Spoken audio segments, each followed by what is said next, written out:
Welcome to the Start Something Show. Join world-renowned experts, change agents, and everyday folks who have done the amazing. All here to help you start something incredible. Now it's time to step out, live your perfect day, and create a legacy with your host, Tina Dietz.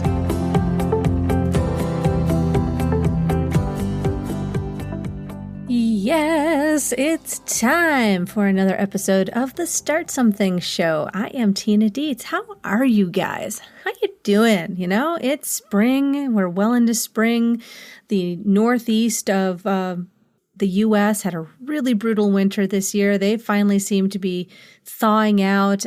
Down here where I am in Florida right now, it has been unseasonably hot. But you know what? I can't really complain. Cannot complain. So spring is busting out all over, and what we've got busting out all over today is a fabulous conversation with Dina Eisenberg, who is the outsourcing strategist who founded OutsourceEasier.com and Dina's Rolodex, which is the first outsourcing resource for micro businesses. Very cool person, very cool conversation. But before we get to that, it's time for everyone's favorite segment, Don't Be That Guy. Oh, don't be that guy. And the guy that you got to watch out for this month is Fake Happy to See You Guy. Oh, one of my least favorite guys in the whole world. You know, Fake Happy to See You Guy. Fake Happy to See You Guy always seems so happy to see you, but you know he's actually not. So, how to identify fake happy to see you guy. Now remember, guy can always be a guy or a girl. We're using it in the gender neutral fashion here. So the first indicator of fake happy to see you guy is the way they say hello. It's often something like, "Hey, how are you?" Nails on a chalkboard right there. Okay. When you hear that noise, you pretty much know that they're either just saying hello out of reflex or they actually have no idea who you are. So one response to fake happy to see you guy might be to reintroduce yourself for a moment. But often that doesn't help because fake happy to see you guy isn't really happy to see anyone. It's not that they're miserable. It's just that they're not actually present, centered, and focused. They're not actually there. They're somewhere else in their head working an agenda of some kind. When you're networking and you're out with people, when you're meeting new people, whether you're online or in person, pay attention, people. Let's be real. Let's take a moment to connect on a heart-to-heart basis and shake a few hands in a heartfelt fashion. Don't be that guy. Don't be fake happy to see you guy. Be actually happy to see somebody, even if you don't know them. Find a reason to be happy and be present. Well, my super starters, today on the show we have Dina Eisenberg. Dina is an author, speaker, and outsourcing strategist who founded the website OutsourceEasier.com, as well as Dina's Rolodex, which is the first outsourcing resource for micro and small business owners. Dina knows online outsourcing like the back of her hand. She's worked with over 200 freelancers. And formerly, Dina served as an attorney and corporate ombudsman for the 7th largest bank in the U.S. That's quite a transition. Her work has been featured in Entrepreneur and Inc. magazines, and she's been honored as one of Boston's 40 under 40 business leaders by the Boston Business Journal. Currently, Dina teaches busy entrepreneurs how to effectively use outsourcing like Fiverr, Elance, and Clarity to lift the burden off their shoulders and spend more time doing what they love. Dina, thanks for starting something with me today. Oh, Tina, I'm so delighted to be here. I'd start something with you any day. And you know, from our previous conversations prior to the interview today, we've had a hard time getting off the phone. So yes, we'll have to keep an eye on the time today. But I'm really excited to hear about something we haven't discussed yet, which is actually how you did get started. When did you know you wanted to change things up and start something? You know, I think really even as a little kid, I was kind of an entrepreneur at heart. My dad and I used to fantasize about him starting his own hot dog truck, if you can believe that. And so the notion was always in my head, but initially I kind of chose the safe route and became an attorney. And then it really just became clear to me after practicing for a while that I was a lot more entrepreneurial than I thought. and I really needed to, jump into my own business. But the actual sort of starting point from my first business, the one I'm in now, came kind of out of a tragedy. Really? So my husband and I were just dating, and we just moved into our first house together. And a week before we closed on the house, he lost his job. And I convinced him to become an accidental entrepreneur. It wasn't his thing, but he took hold of the reins, and within 3 years, he had $1 million business, Oh, which was wow. just fabulous, right? So for someone who didn't want to be in business, he did great. But the stress of it all sort of aggravated a back injury that he had. And my life really changed, Tina, with a sneeze. One night we were in bed, and because he'd had such a bad back, he'd get up often in the night and walk around. And when your partner's up, you get awake. And so he was trying to shield me so that I could get a little bit more sleep. He actually held in a sneeze Oh, and no. blew out 2 discs in his back. I wouldn't wish it on my worst enemy. I've had it. It's Yeah, awful. it Yeah. is awful. So there we are rushing to the hospital in the middle of the night. And on the TV shows when they say we have to operate in 90 minutes or the person will be paralyzed. Well, it's just as dramatic when they say that to you in real life. Oh, wow. Oh, that actually happened. That Jeez. actually happened. And so here he was. He had this fabulous business, but he was a solopreneur. Had the emergency surgery, knock wood. 2-year recovery. He's fine now. But what happened was that every single major client dropped him. And the reasoning was, you don't have backup. And so the lesson I took from that was, as an entrepreneur, you need to have systems in your business. And you actually also need to have multiple streams of income. And that's when I really started focusing on creating lots of income streams and working with professionals to create them for themselves, because you never want to be in a situation where you can't work, or maybe you even don't want to work, and you don't have any income coming in. So that's what really prompted me to start. Amen to that. That's definitely what you don't want. So all of this, with what happened with your husband, obviously it opened up the whole world of you got to have a team, you got to have backup. So now what happened for you? How did you end up transitioning from attorney and corporate ombudsman to entrepreneur yourself? Well, here's the continuation of that story. So 6 months into his recovery, I had been having these weird stress symptoms for about a year. And so, 1 week my hair hurt. For a few weeks and even longer, I had vertigo. I was having random itching, like full body itching, and strange, weird stuff. And I went to the doctor, and he's like, "Oh, you're just overstressed. His illness has really put a strain on you." So I just put it down to that. 6 months later, I was diagnosed with multiple sclerosis. And so, geez, right out of the blue. And that's really what made me very keen on having my own business. I'd always had my own business, even when I worked in a corporate role, but it made me much more keen about how many income streams can I create? How many, do I need to write books? Do I need to write courses? How can I make sure that on the times when I will not be feeling well, and there are going to be those times, that I can still have an ongoing business? And so really the combination of our 2 illnesses made me a much better entrepreneur, and made me want to start something that I could live with, and it worked with my lifestyle for the rest of my life.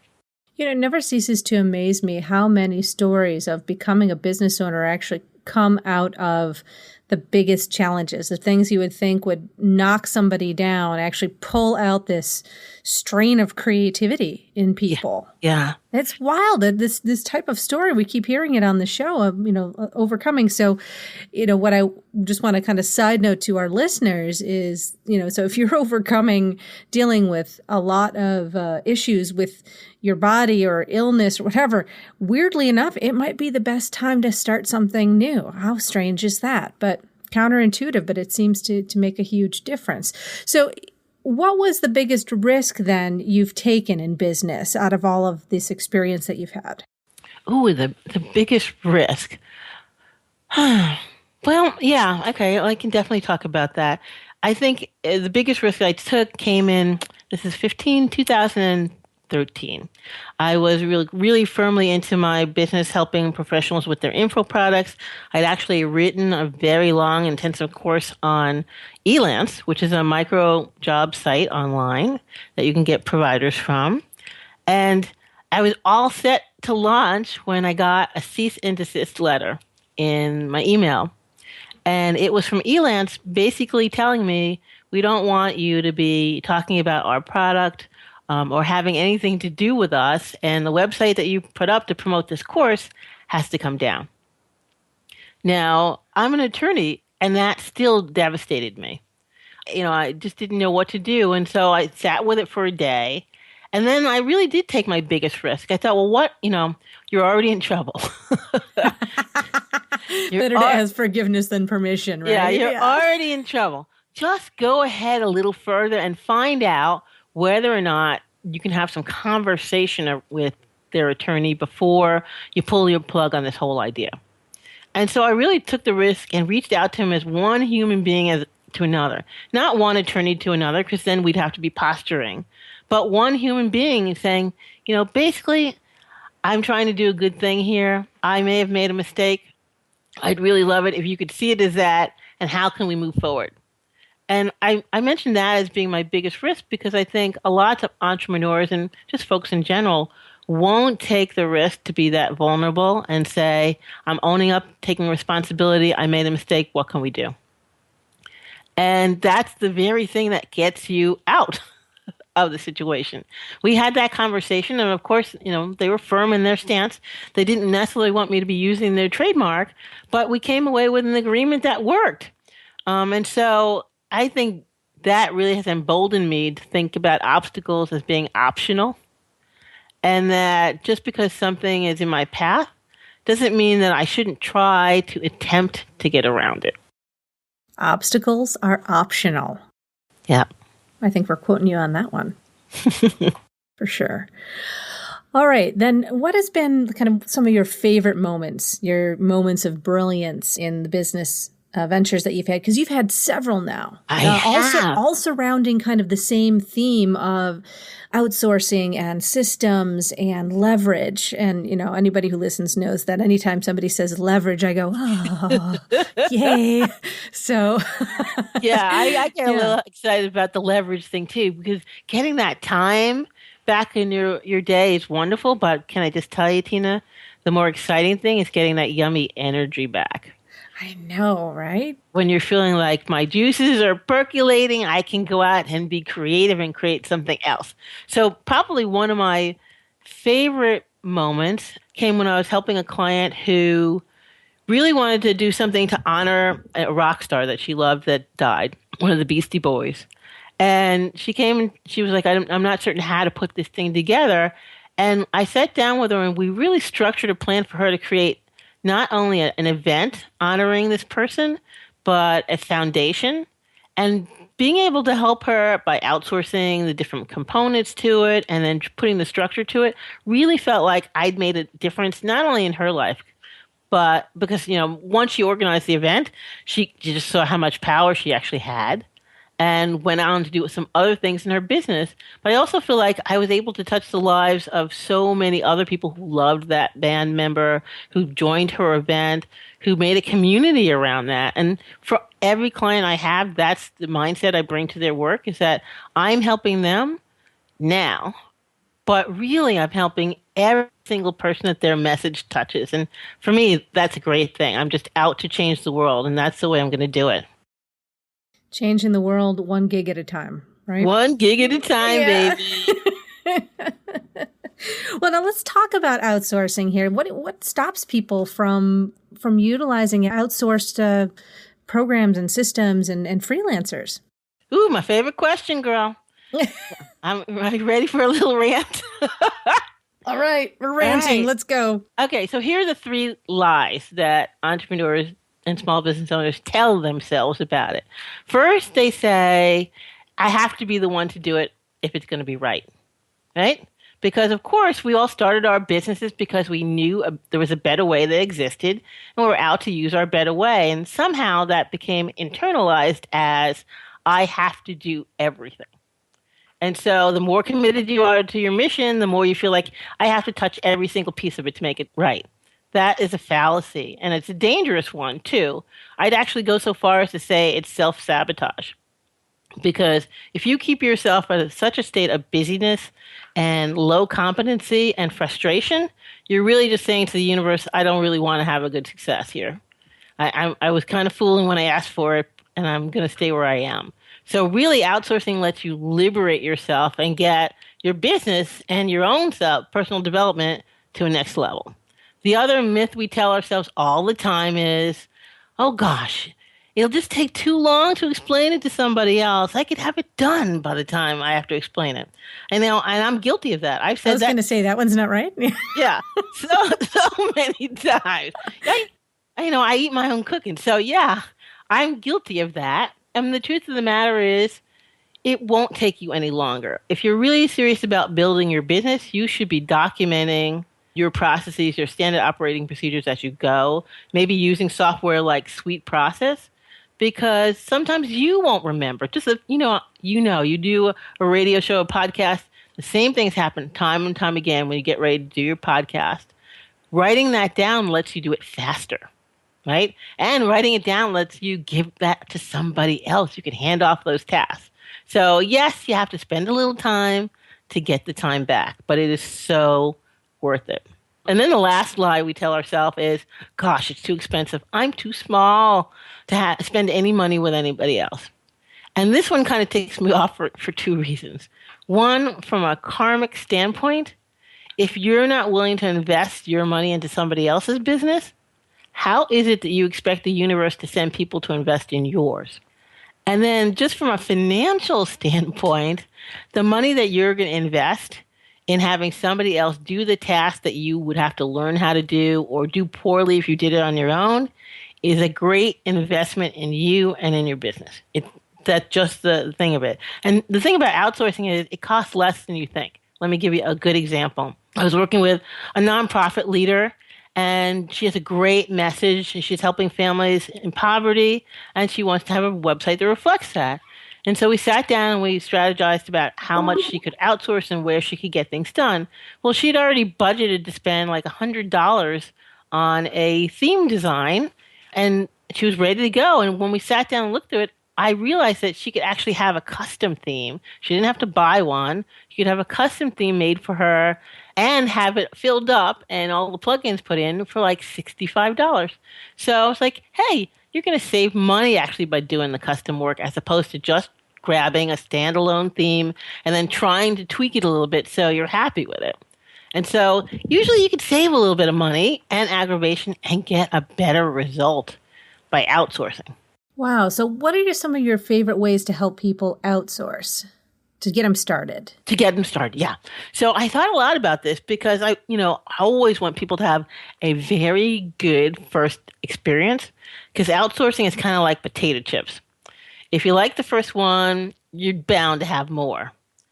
And that's true. I found that myself. Yeah. Yeah, you're bound to have more. And so I think a great task that's really a useful task in your business is to outsource your Facebook posting. And let me just explain that a little bit more. So we're all on Facebook, right? We all are in a bazillion groups. At least I am. Maybe you too. Oh, yeah, absolutely. And so each group has its own particular posting schedule. So Monday, maybe you can post promotions on one group. Maybe it's Thursday, the next group. And each group has a indication or a preference on what kind of thing you post. Now, if you're tracking that on your own, oh, you can vault. Okay. You're like, hey, what day is it now? If it's Tuesday, it must be Belgium. Where am I supposed to post? And so I really recommend, if you want to get really good engagement on Facebook and do it effectively, that you outsource that. You can hop onto Fiverr or Elance and find a provider, probably a VA, who is good at data entry. And then you're going to query them and ask them, could you please look at all my Facebook groups, look at the guidelines, and tell me when I'm supposed to post for each group and what I'm supposed to post, and put that in a chart for me on a Monday, Tuesday, Wednesday, Thursday basis. So I just have to look at the chart and then know where I'm supposed to post that day and what I'm supposed to post. Because that, I think, will save you a ton of time. And then you're really hitting the sweet spot of every group because you're posting when they want you to, you're posting the content they want you to, and the group leader is going to love you. So that's my suggestion. Start with one discrete project, and the cost of this project is really going to be inexpensive. I'm working with someone on Elance, and I think her hourly rate was like $5 an hour. And this project took her zero point 0.8 of an hour. Do the math. Pretty expensive. Wow. That is some fast research there. Yeah. Yeah. Well, so, yeah. I had a question about security. So after you hire somebody, do you then go back and change your password every time? Great question. I love talking about this. You have to be very careful and keep your sites and your passwords secure. So I want people to understand that. The way that I do it is by using FastPass. And it's a security system where you set up all your passwords, and then you can give somebody access, but they don't actually get your password. So FastPass is what it's called. FastPass, yep. That's cool. That's one I hadn't heard of before. Awesome. Write that down, everybody. That's a handy thing because, oh man, I mean, keeping track of passwords. Yeah, it's tough. I honestly think it was designed by demons to torture us. I really do. I'm not going to disagree. Yeah. And if somebody felt like, okay, I don't want to invest in FastPass, I have a password manager I really like, what I do on my WordPress site when I get tech work done is I add the person as a user and I give them a limited access. And as soon as they're done, their user access is done. I delete it. Sure, for the back end of your website or whatever. That's easy to do. It's more with social media, personal social media, even your business social media. You can manage it that way. But personal social media, okay, good. So FastPath, we'll check that out. Cool. LastPath, yep. Oh, by the way, for the listeners out there, keep in mind, if you're scrambling for a pen, don't bother. Just go back to the website and you'll have all of the links there ready and waiting for you. No problem, no muss, no fuss. All right. So Dina, I want you to tell us some more about what the heck is Dina's Rolodex, because I know this is something that is new. It's the first outsourcing resource for micro business, and that is a lot of who our listeners are. So I know they're going to be interested in this project, as so am I. Oh, you're so kind to ask. Yeah, Dina's Rolodex is my baby, and the creation of it really grew out of my desire to really help my clients. So, earlier I was talking about helping people create educational products as a way of creating an income stream. And I had lots of great clients. They had great projects, but they weren't finishing them. And, I'm a kind of get it finished gal. So that was driving me crazy. The bottleneck was that they didn't have a resource to outsource to and didn't know how to outsource on online outsourcing sites like Elance and Fiverr and Clarity. So I thought, okay, cool. I'm with you. I'm your partner in crime. I'm here to grow your business. So what can I do to make that better? And at first I was just curating providers for my clients one-off. Then I realized that the better service that I could bring to people would be able to create a resource that they could get in and get their own. Because I don't know about you, but sometimes at 2 a.m. in the morning, I'm having a business inspiration flash, and I just want to do it then. So the Rolodex is a directory of recommended providers that you can hop right into 24/7 and get the name of someone to help you do pretty much any project you want. We really tried to cover the gambit and the most popular projects that entrepreneurs are doing. And so inside the Rolodex, you get that provider's name, you get some data about them, you get my recommendations about what to buy. And because, it's tough to outsource the first time, you also get some tips on how to be clear in writing your gig request. And so for someone who feels like they're experienced, they just want to jump into the Rolodex and get a name, there's something called a Fast Pass. And that's $18, and it's 7-day access to all the providers in the directory and what's in there. And then because my clients, some of them said, hey, you know what? We've been doing this, but we need a little accountability. We want a little bit more guidance. We certainly want a lot more strategy around outsourcing and how it can help in our business. I also created within the Rolodex the Elite membership. So Elite members get full access to the directory, but they also get some continuing guidance around being more productive in their business and doing tasks that are going to move them forward. So every month there's a free training call for Elite members, and we discuss one project to outsource. So this month we're talking about podcasting. Next month we'll be talking about how do you become a provider on Fiverr. The month after that, in July, we'll be talking about Facebook tips and how to use it so that you know what the project is, and you also know how to outsource that project. And so if you're an elite member, you get a lot of perks, including every month you get a 15-minute sit down with me to answer your questions or to go over any strategy or to plan long term for what you can outsource. So I really tried to make Dina's Rolodex a value add, if you will. So whatever. So it's kind of like you vetted all these providers ahead of time. So it's kind of like Angie's List in that way. Yeah, that's exactly and it. then, but also it has kind of the added bonus of the training, the strategy, and the personal one-on-one that you can kind of all combine into one, and you can use it at whatever level you want to use it at. That is very cool. I really like the business model that you've created there. That makes a lot of sense to me. Makes it easy for people to kind of step into that. And because goodness knows, one of the things that I hear the most from people is, I haven't finished this project. How do I get this done? And it feels like there's not enough time, or it feels like you don't have the energy, or it feels like you don't know what to do next. But most often what we're all dealing with, and I'm going to speak for you, us included, is that we're dealing with our own resistance. Yeah. And to remove resistance, we actually need other people around us and other resources around us to give us the impetus to move forward. Because left to our own devices, most of us are, yes, we want to do what we love, and yes, we like to work, but yes, we also like to sit and eat chips on the couch. Yes, we do. And when we're in the midst of not wanting to get something done, but resisting getting something done, man, we find projects like crazy. You will never have a cleaner bathroom than when you have a business project to get something done. Right? Amen, sister. That's exactly me. I've become the best cleaner when I don't want to do something. Absolutely. Absolutely.